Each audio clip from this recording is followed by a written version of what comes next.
उपराष्ट्रपति जी, आदरणीय स्पीकर महोदय,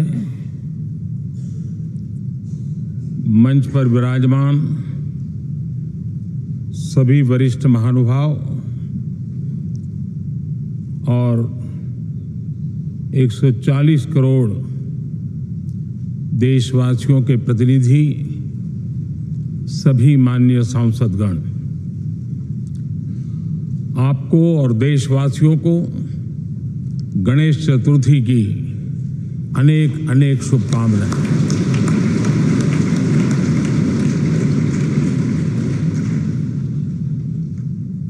आज नए संसद भवन में हम सब मिलकर के नए भविष्य का श्री गणेश करने जा रहे हैं।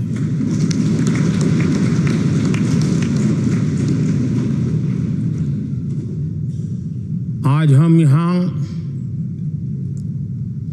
विकसित भारत का संकल्प दोहराना, फिर एक बार संकल्पबद्ध होना और उसको परिपूर्ण करने के लिए जी जान से जुटने के इरादे से नए भवन की तरफ प्रस्थान कर रहे हैं।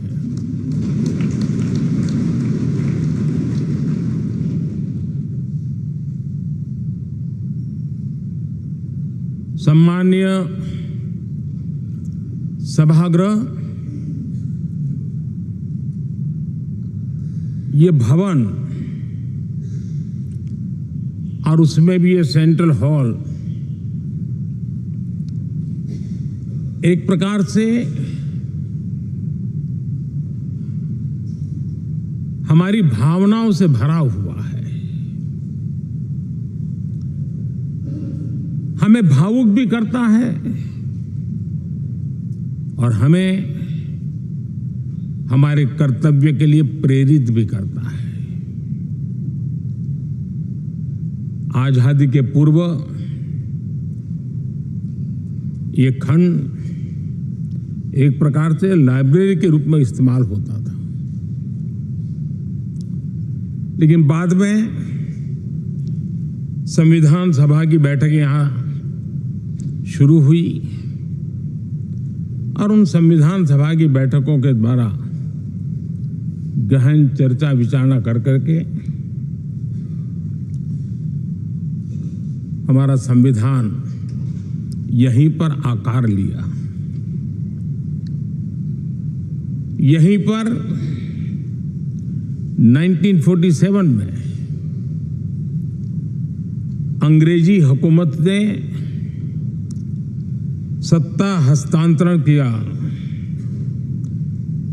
उस प्रक्रिया का भी साक्षी हमारा ये सेंट्रल हॉल है। इसी सेंट्रल हॉल में भारत के तिरंगे को अपनाया गया,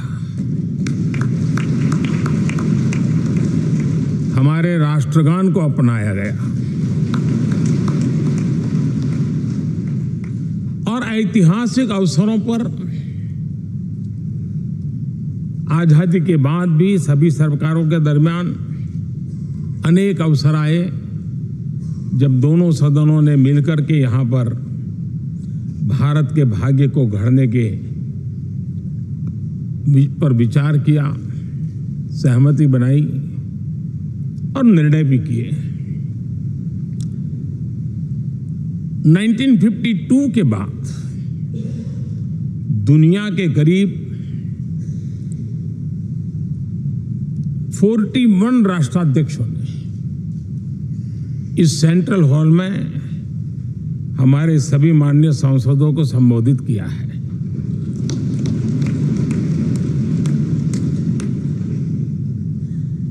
हमारे राष्ट्रपति महोदयों के द्वारा 86 बार यहां संबोधन किया गया है।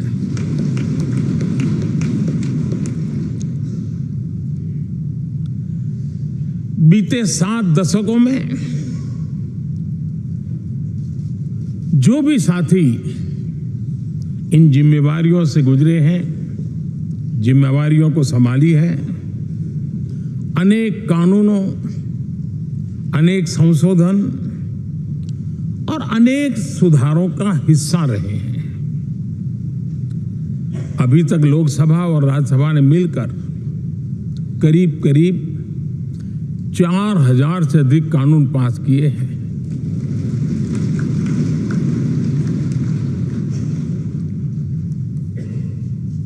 और कभी जरूरत पड़ी तो ज्वाइंट सेशन के माध्यम से भी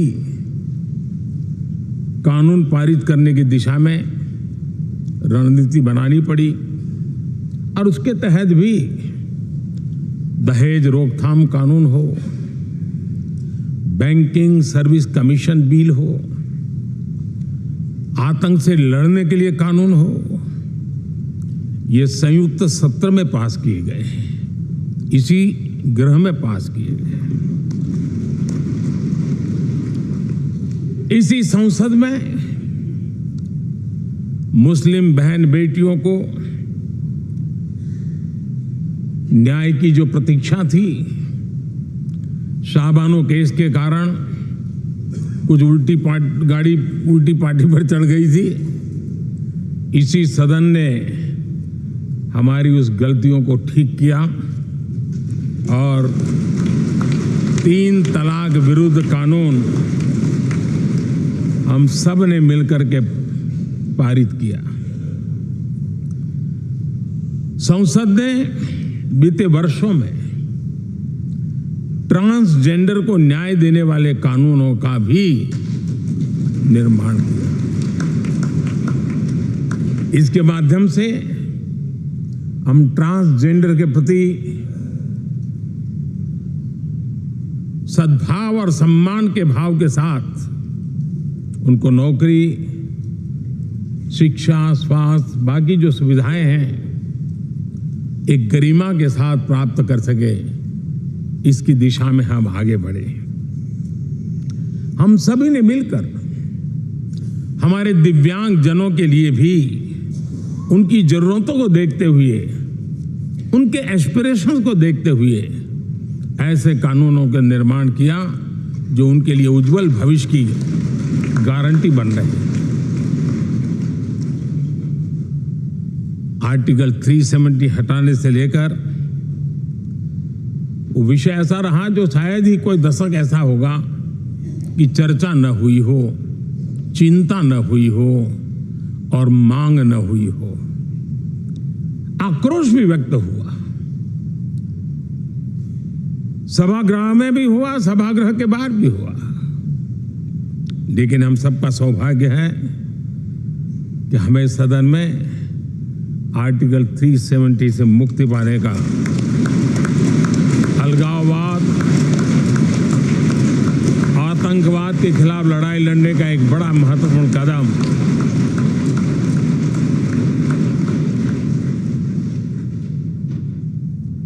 और इस महत्वपूर्ण काम में माननीय सांसदों की, संसद की बहुत बड़ी भूमिका है। जम्मू कश्मीर में इसी सदन में निर्मित हुआ संविधान हमारे पूर्वजों ने दिया हुआ वो महामूल्य दस्तावेज जम्मू कश्मीर में लागू करते हैं तो इस मिट्टी को प्रणाम करने का मन करता है।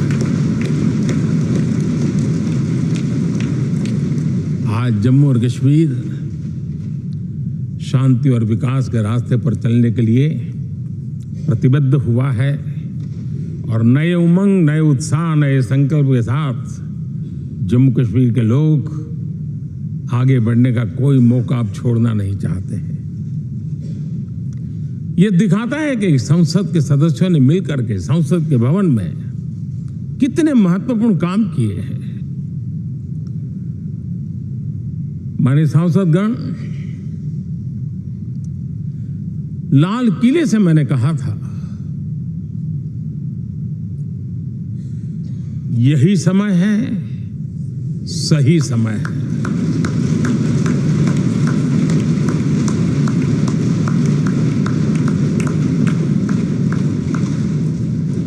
एक के बाद एक घटनाओं की तरफ हम नजर करेंगे।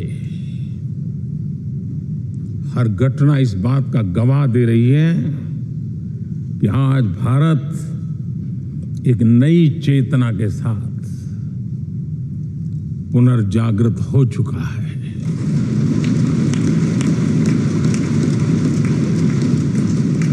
भारत नई ऊर्जा से भर चुका है और यही चेतना, यही ऊर्जा इस देश के कोटि कोटि जनों के सपनों को संकल्प में परिवर्तित कर सकती है और संकल्प को परिश्रम की पराकाष्ठा कर करके सिद्धि तक पहुंचा सकती है। ये हम देख सकते हैं।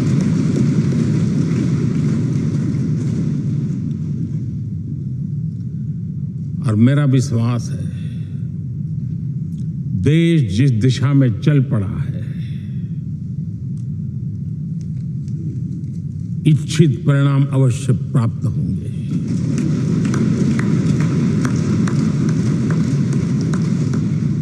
हम गति जितनी तेज करेंगे, परिणाम उतने जल्दी मिलेंगे।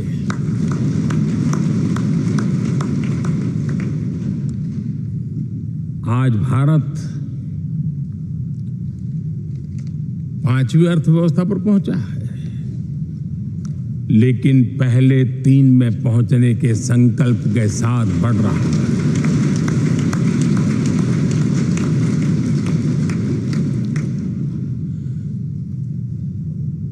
और मैं जिस स्थान पर बैठा हूं, जो जानकारियां प्राप्त होती है, उसके आधार पर विश्व के गणमान्य लोगों से बातचीत करता हूं, उसके आधार पर मैं बड़े विश्वास से कह रहा हूं,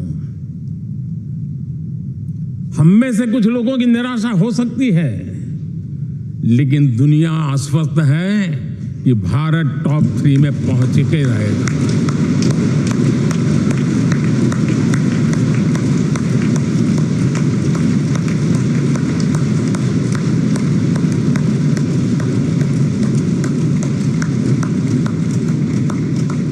भारत का बैंकिंग सेक्टर आज अपनी मजबूती के कारण से फिर एक बार दुनिया में सकारात्मक चर्चा का केंद्र बना हुआ है।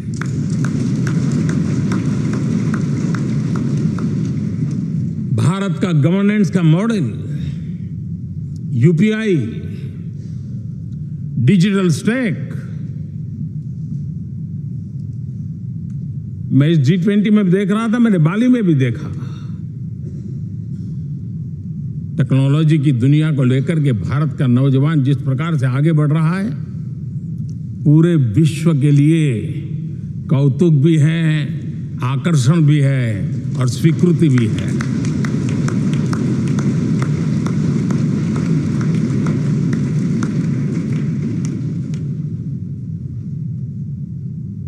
हम सब उस ऐसे कालखंड में हैं, मैं कहूंगा हम लोग एक भाग्यवान लोग हैं। ऐसी भाग्यवान समय में हमें कुछ दायित्व निभाने का अवसर आया है और हमारा सबसे बड़ा भाग्य है कि आज इंडियन एस्पिरेशंस उस ऊंचाई पर हैं जो शायद पिछले 1000 साल में नहीं रहे होंगे।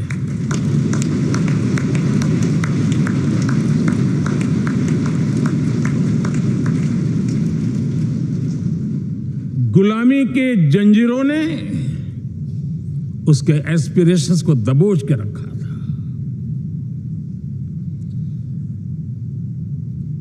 उसकी भावनाओं को तहस नहस कर दिया था।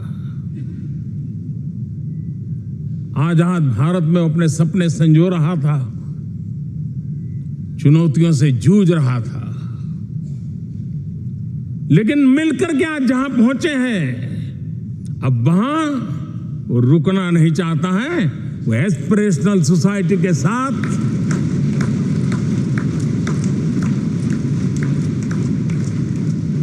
नए लक्ष्य गढ़ना चाहता है।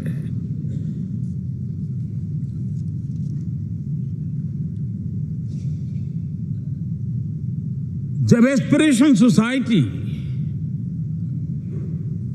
सपने संजोते हो, संकल्प लेकर के निकल पड़ी हो, तब पुराने कानूनों से मुक्ति पाकर नए कानूनों का निर्माण करके उज्जवल भविष्य के लिए एक मार्ग प्रशस्त करने का दायित्व हम सभी सांसदों का सविशेष होता है। संसद में बनने वाला हर कानून, संसद में होने वाली हर चर्चा, संसद से जाने वाला हर संकेत इंडियन एस्पिरेशन को बढ़ावा देने के लिए ही होना चाहिए। ये हम सबकी भावना भी है, कर्तव्य भी है और एक एक देशवासी की हमसे अपेक्षा भी है।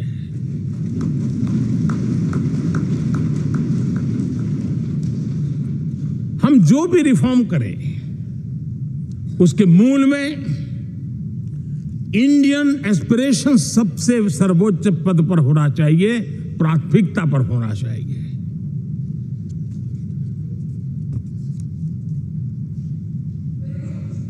लेकिन मैं बहुत सोच समझ करके कहना चाहता हूं, क्या कभी छोटे कैनवास पर कोई बड़ा चित्र बना सकता है क्या?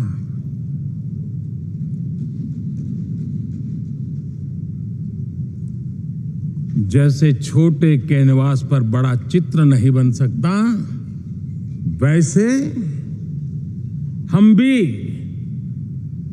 अगर हमारे सोचने के कैनवास को बड़ा नहीं कर सकते तो भव्य भारत का चित्र भी हम नहीं अंकित कर सकते।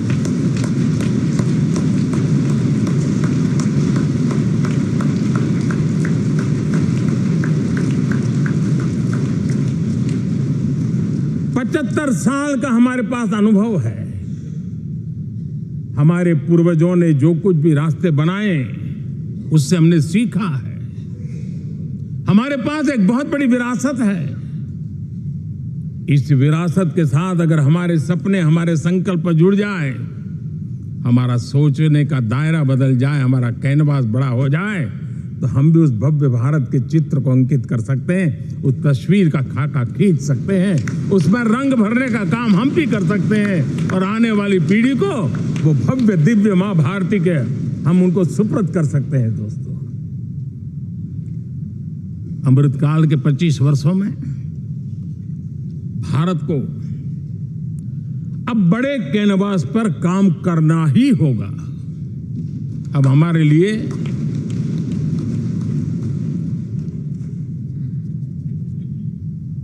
छोटी छोटी चीजों में उलझना वो वक्त चला गया है। हमें आत्मनिर्भर भारत बनाने के लक्ष्य को सबसे पहले परिपूर्ण करना चाहिए और हमसे शुरुआत होती है, हर नागरिक से शुरुआत होती है। और आज दुनिया में भी एक समय ऐसा था कि लोग मुझे कहते थे, हमारे बड़े बड़े बुद्धिजीवी और अर्थशास्त्री लिखते थे कि मोदी आत्मनिर्भर की बात करता है तो मल्टीलेटरलिज्म के सामने चुनौती तो बन नहीं जाएगा, ग्लोबल इकोनॉमी के जमाने में ठीक तो नहीं होगा। लेकिन 5 साल के भीतर भीतर देखा, दुनिया भारत के आत्मनिर्भर मॉडल की चर्चा करने लग गई है।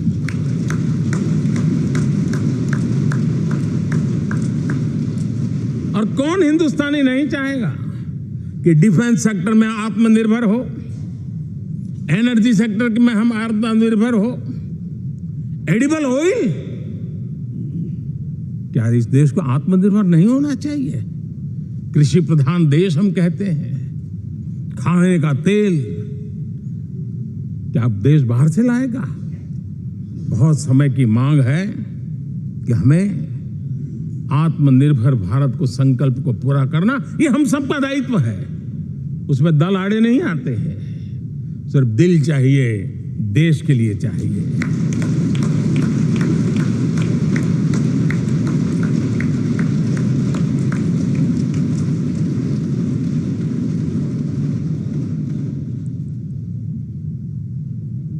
हमें अब मैन्युफैक्चरिंग सेक्टर में दुनिया में सर्वश्रेष्ठ बनने की दिशा में ही कदम रखने होंगे। और मैंने इकबाल लाल किले से कहा था, जीरो डिफेक्ट जीरो इफेक्ट। हमारे प्रोडक्ट में कोई डिफेक्ट ना हो, हमारी प्रक्रिया में पर्यावरण पर कोई इफेक्ट ना हो, ऐसा जीरो डिफेक्ट जीरो इफेक्ट वाला हमें दुनिया के सामने मैन्युफैक्चरिंग क्षेत्र में जाना होगा। हमारे डिजाइनर, हमारे यहां निर्माण हो रही डिजाइन्स, हमारे सॉफ्टवेयर, हमारे एग्रीकल्चर प्रोडक्ट्स, हमारे हस्तशिल्प, हर क्षेत्र में अब हमें वैश्विक मापदंडों को पार करने के इरादे से ही चलना चाहिए, तब जाकर के विश्व के अंदर हम अपना झंडा फहरा सकते हैं। मेरे गांव में मेरा सबसे अच्छा माल हो, इतनी बात नहीं चलेगी। मेरे राज्य में मेरा सबसे अच्छा प्रोडक्ट नहीं चलेगा, मेरे देश में मेरा सबसे अच्छा प्रोडक्ट नहीं चलेगा, दुनिया में मेरा प्रोडक्ट सबसे अच्छा होगा, ये भाव हमें पैदा है।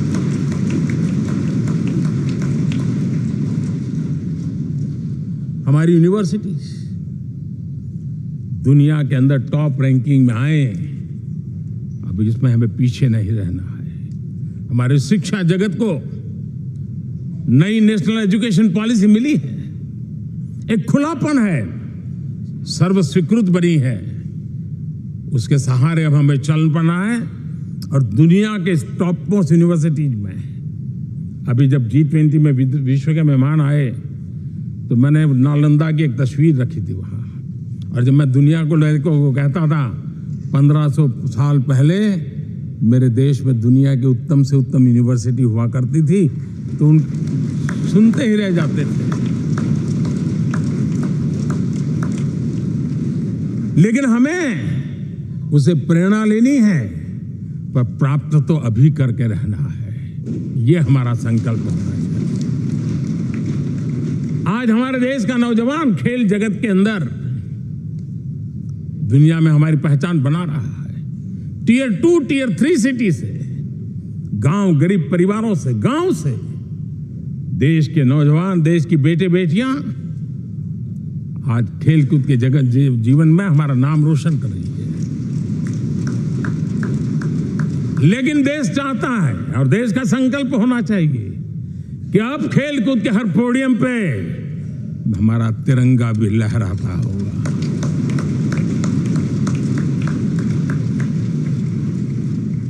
हमें अब पूरा हमारा दिमाग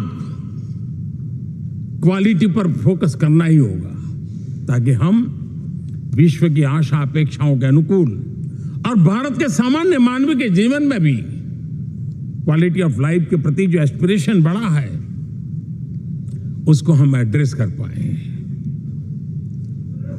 और जैसे मैंने कहा कि हम भाग्यवान हैं कि हम उस समय काम कर रहे हैं जब समाज अपने आप एक एस्पिरेशनल सोसाइटी है।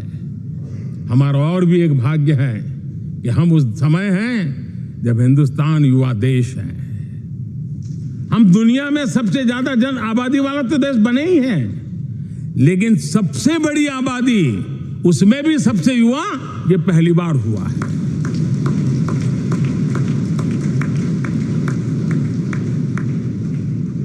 जिस देश के पास ये युवा शक्ति हो, युवा सामर्थ्य हो, तब हमें उसकी टैलेंट पे भरोसा है, हमें उसकी संकल्प शक्ति पे भरोसा है, उसकी साहस में हमें भरोसा है।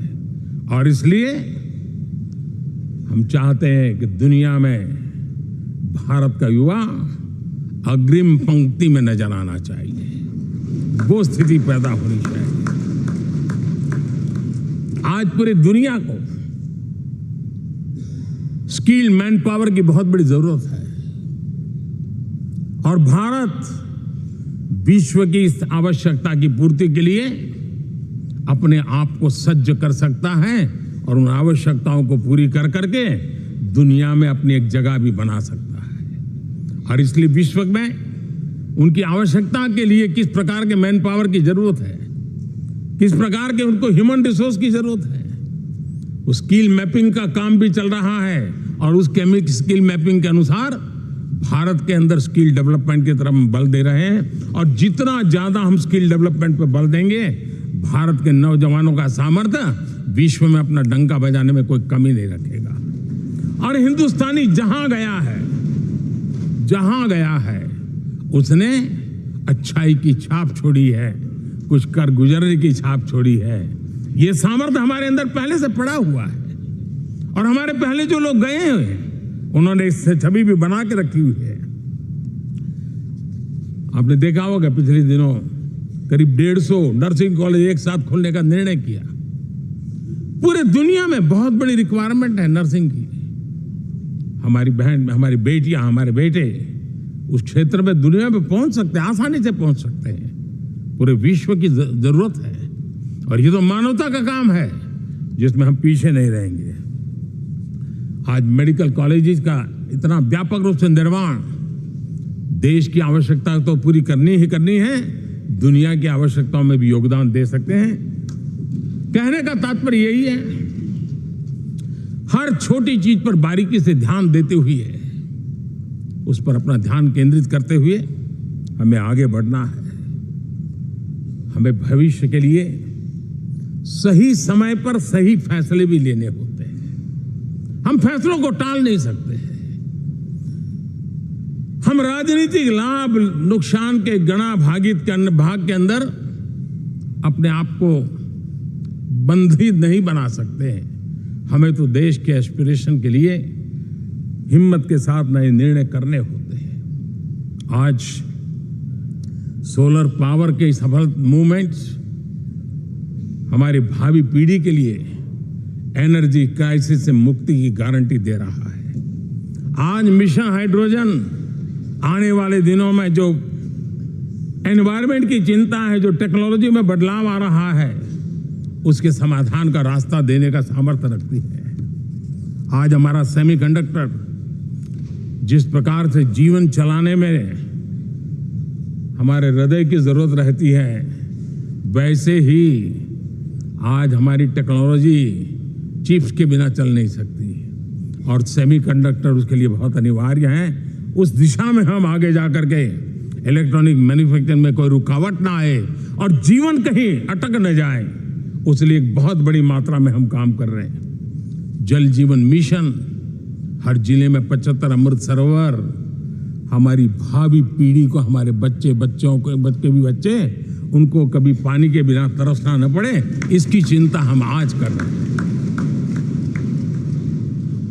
विश्व के बाजार में हमारा हर व्यापार कारोबार पहुंचे, कॉम्पिटिटिव ताकत के साथ खड़ा रहे, लॉजिस्टिक सिस्टम को और अधिक कम खर्च वाला बनाना, एफिशिएंट बनाना, उस दिशा में हम बहुत नीतियां लेकर के चल रहे हैं। आज समय की मांग है कि भारत का एक ऐसा भारत का हम निर्माण करें। नॉलेज, इनोवेशन, ये समय की मांग है और दुनिया में हमें अग्रिम पंक्ति में जाने का ये रास्ता भी है। और इसलिए पिछले हमने समय नेशनल एजुकेशन पॉलिसी के साथ साथ टेक्नोलॉजी के बढ़ावे के लिए हमने रिसर्च और इनोवेशन का एक कानून भी पारित किया है, ताकि हमारे देश के नौजवानों को इस इनोवेशन के और चंद्रयान 3 की सफलता के बाद देश के नौजवानों के मन में विज्ञान की तरफ आकर्षण बढ़ रहा है। हमें मौका गंवाना नहीं है। हमारी युवा पीढ़ी को हमने रिसर्च और इनोवेशन के लिए पूरे अवसर देने हैं और इस इकोसिस्टम को बनाने के लिए हमने एक उज्जवल भविष्य के निर्माण की नींव रखी है। आदरणीय बंधुगण, सामाजिक न्याय ये हमारी पहली शर्त है। बिना सामाजिक न्याय, बिना संतुलन, बिना समभाव, बिना समत्व हम इच्छित परिणामों को घर के भीतर प्राप्त नहीं कर सकते। लेकिन सामाजिक न्याय की चर्चा बहुत सीमित बन के रह गई। हमें उसको व्यापक रूप में देखना होगा। हम किसी गरीब को कोई सुविधा दें, किसी समाज में दबे कुचले व्यक्ति को कोई सुविधा दें, वो तो सामाजिक न्याय की एक प्रक्रिया है। लेकिन उसके घर तक पक्की सड़क बन जाए ना, वो भी सामाजिक न्याय के लिए उसको मजबूती देती है। उसके घर के नजदीक में बच्चों के लिए अगर स्कूल खुल जाए तो वो भी उसको सामाजिक न्याय की मजबूती देती है। उसको बिना खर्च अगर आरोग्य में समय की जरूरत पड़े वो मिले, तब जाकर के सामाजिक न्याय की मजबूती मिलती है। और इसलिए जिस प्रकार से समाज व्यवस्था में सामाजिक न्याय जरूरत है, वैसा ही राष्ट्र व्यवस्था में सामाजिक न्याय की आवश्यकता है। अब देश का कोई हिस्सा पीछे रह जाए, अविकसित रह जाए, ये भी सामाजिक न्याय के खिलाफ है। दुर्भाग्य से देश का पूर्वी इलाका, भारत का पूर्वी भाग जो समृद्धि से भरा हुआ है, लेकिन वहां के नौजवानों को रोजगार के लिए दूसरे इलाके में जाना पड़ रहा है। ये स्थिति हमें बदलनी है। हमारे देश के उस पूर्वी भाग को, इलाका को समृद्ध बना करके सामाजिक न्याय की मजबूती भी हमने देनी है। असंतुलित विकास, शरीर कितना भी स्वस्थ क्यों न हो, लेकिन एक उंगली को भी अगर लकवा मार गया है तो शरीर स्वस्थ नहीं माना जाता है। भारत कितना ही समृद्ध हो, लेकिन कोई अंग उसका दुर्बल रह जाए तो भारत समृद्धि में पीछे है, मानना पड़ेगा। और इसलिए हम सर्वांगीण विकास के पक्ष में, सामाजिक न्याय की उस ऊंचाई को प्राप्त करने के पक्ष में, दिशा में हमें आगे बढ़ना है। चाहे पूर्वी भारत हो, चाहे नॉर्थ ईस्ट हो, हमें उन चीजों को प्राप्त करना। और उसीलिए जो रणनीति कितनी सफल हुई है, 100 एस्पिरेशनल डिस्ट्रिक्ट पर विशेष काम किया, नौजवान अफसरों को लगाया गया, एक स्ट्रेटेजी बनाई गई। आज दुनिया उस मॉडल की चर्चा कर रही है। और आज 100 डिस्ट्रिक्ट देश के कोने कोने में जो पीछे माने जाते थे, उसको बोझ मान लिया गया था। आज स्थिति ये बनी है कि 100 डिस्ट्रिक्ट अपने अपने राज्य में लीड कर रहे हैं, राज्य की एवरेज से भी ऊपर जा रहे हैं। और इस सफलता को देख करके, सामाजिक न्याय की इस भावना को मजबूत करते हुए 100 डिस्ट्रिक्ट में से आगे बढ़ करके अब जमीनी स्तर पर ले जाने के लिए 500 ब्लॉक तक उनको एस्पिरेशनल डिस्ट्रिक्ट ब्लॉक के नाते आइडेंटिफाई करके उसको मजबूती करने देने का काम चल रहा है। और मुझे विश्वास है ये एस्पिरेशनल ब्लॉक्स हैं, वो एक विकास का नया मॉडल बनने वाले हैं। वो एक प्रकार से देश के विकास के एक नए ऊर्जा केंद्र बनने की संभावना रखते हैं। और उस दिशा में भी हम आगे बढ़ रहे हैं। माननीय सांसदगण, आज विश्व की नजर भारत पर है। शीत युद्ध के समय हमारी पहचान कूटनिरपेक्ष देश के रूप में रही। उस समय की जो जरूरत थी, उसके जो लाभ होने थे, उस समय से हम गुजरे हैं। लेकिन अब भारत का स्थान कुछ और बना है। और इसलिए उस समय गुटनिरपेक्ष की अवस्था आवश्यक होगी। आज हम उस नीति को लेकर के चल रहे हैं, जिस नीति को अगर हमें पहचानना है तो विश्व मित्र के रूप में हम आगे बढ़ रहे हैं। हम दुनिया से मित्रता कर रहे हैं, दुनिया हमारे में मित्र खोज रही है।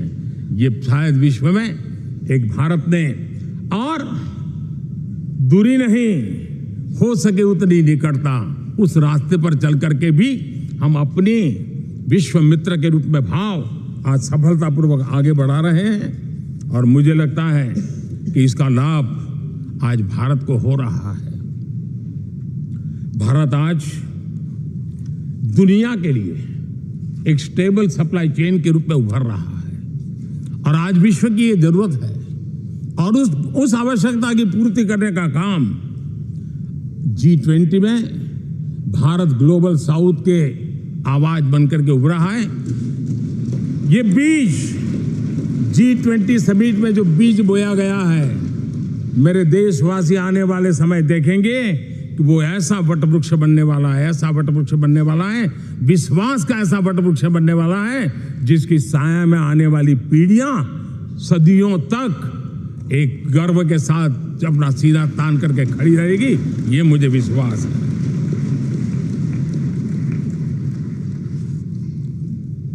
इस G20 में एक बहुत बड़ा काम हमने किया है, बायोफ्यूल अलायंस का।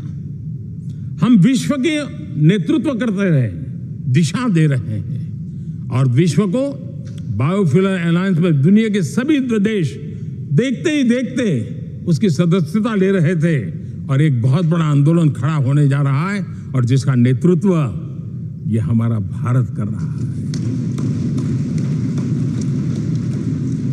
छोटे छोटे महाद्वीप, उनके साथ भी आर्थिक कॉरिडोर बनाने की दिशा में हमने बड़ी मजबूती के साथ कदम उठाए हैं। आदरणीय बंधुगण, आदरणीय उपराष्ट्रपति जी, आदरणीय स्पीकर महोदय, आज हम यहां से विदाई लेकर के नए भवन में जा रहे हैं, संसद के नए भवन में बैठने वाले हैं और ये शुभ है, गणेश चतुर्थी के दिन बैठ रहे हैं।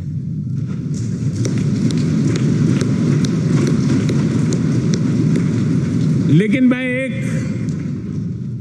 आप दोनों महानुभावों को एक प्रार्थना कर रहा हूं, एक विचार आपके सामने रख रहा हूं। मैं आशा करता हूं कि आप दोनों मिलकर के उस विचार पर जहां भी जरूरत पड़े मंथन करके कुछ निर्णय अवश्य कीजिए। और मेरी प्रार्थना है, मेरा सुझाव है कि अब हम जब नए सदन में जा रहे हैं तब मन से जुटने के इरादे से नए भवन की तरफ प्रस्थान कर रहे हैं।